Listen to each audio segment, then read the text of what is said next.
Ах ты падла, я твою девку ебал, а я тебя использовала, как я, Бугага. Я тебе верил, доверял, как лучшему другу. Вкусняшку отдал. Не дам, суичи дядь килл. Проснулся маман, как ты милый, норм. Вошла жопа Лиза, предупредила, пригрозила, убери лапу от мамы. Пригрозилась.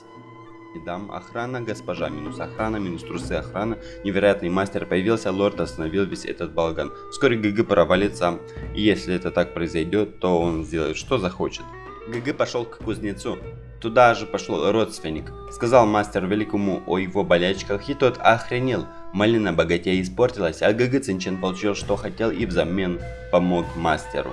Преподал урок давним обидчикам. Теперь он смог разрушить систему Меридиан, воссоздал новую. Как только вышел, друг оказался в беде. Тот додик позвал младшего брата, и тот в заложник взял лучшего друга Цинчена.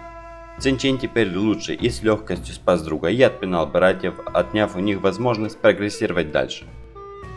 Дальше, дойдя до дома, их выгоняют оттуда, так как Цинчен помешал мальчишке, однако Цинчен сам не против скорее свалить. Дальше ГГ на турнире попадает и с легкостью проходит в финалочку, даже с учетом, что экзаменатора подкупили.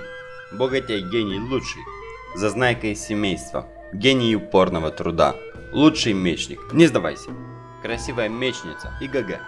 ГГ выходит победителем, все получают возможность пойти в место, где получат шанс стать сильнее, но перед этим Цинчен становится алхимиком, самым молодым, талантливым и лучшим. Это немного напоминает сказание о демонах и богах. Дойдя до Кровавого озера, он становится еще сильнее. Однако потом на турнире он не показывает себя, он скрывает свои истинные силы, истинный потенциал. Начинается месиво, Бугага.